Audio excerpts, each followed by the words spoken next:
He's our first one. He's from Chicago. He's here in Toledo now. Let's give it up for Mr. Kyle Wells.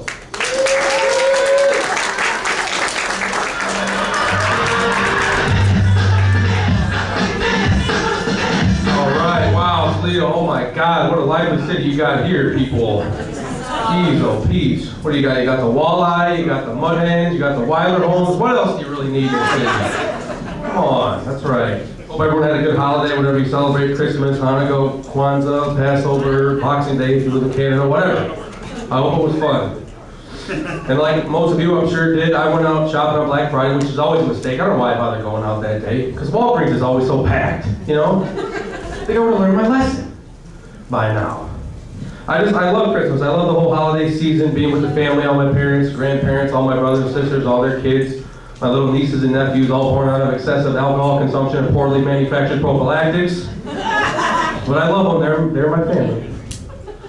And my oldest sister, when she had her first daughter, she told me to be the godfather, which is supposed to be a big deal. I really wasn't enthused about the whole thing. I didn't really get, I'm like, whatever, you know, what's the big deal? I just got sick of the family making such a big deal about it, you know what I mean? They're all, oh, miracle of childbirth, blessing from God, all this other stuff. I'm just like, oh, really? She's 18 with a kid? Yeah, big surprise. Yeah, because that never happens in this day and age, does it? But, and I'm blown away by all the high-tech toys that kids have now today. We didn't have any of this stuff when I was growing up. This was the height of toy technology when I was a kid. You had the pull string, the duck goes quack, quack.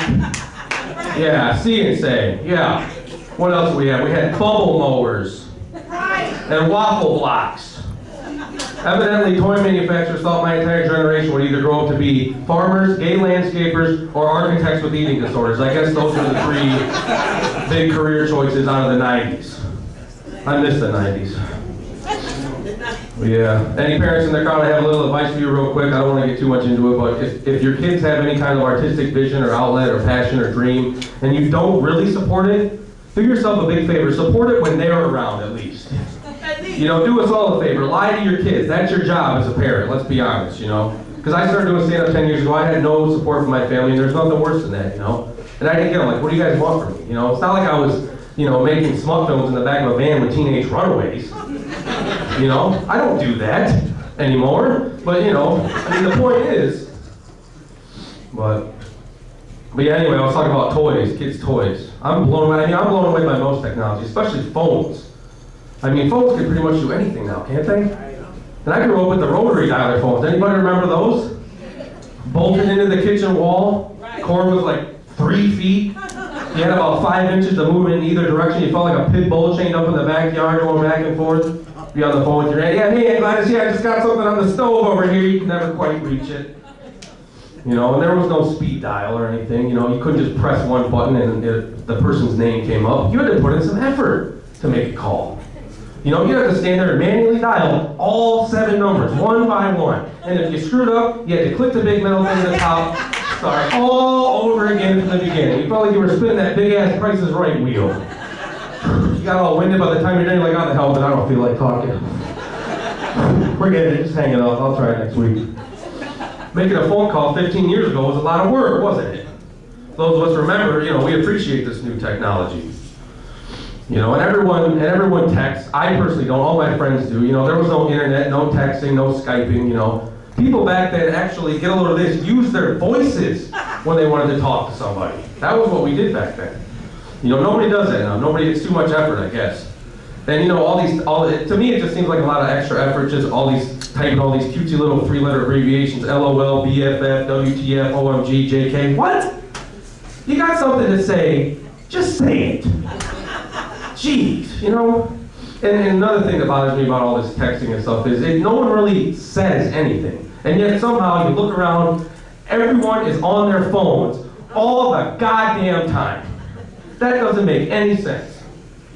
I'm sorry, but it doesn't. It's been a crazy news year this year, you guys. A lot of crazy stories came out of the news. Like, remember the whole debt ceiling thing? Remember that? All the politicians and everyone arguing with each other about it. Wouldn't it be great if, like, all the politicians and congressmen and everybody reacted to each other's bills and legislation not getting passed the way, like, a baseball manager responds when an umpire makes a lousy call. You know, that'd be a lot more interesting. You know, they get up to each other's face like, what? Are you crazy? How are you not gonna pass that piece of legislation? That's a bunch of bullcrap. Who the hell do you think you are? That's a bunch of bullcrap. Then the Speaker of the House or somebody comes out, you're out of here. Ejects them. Oh, looks like Senator Anderson from Kansas just got ejected from Congress. I think people tune in a lot more. Crazy news year this year for sure. I mean, they killed Gaddafi, which was pretty good, but he never really bothered me. He was just annoying. He wasn't really threatening. You know what I mean? He was like a senile old man babbling incoherently at the ducks in the park. You know what I mean? Shut up. Now, but when they killed Osama bin Laden, that was huge. I was really glad about that.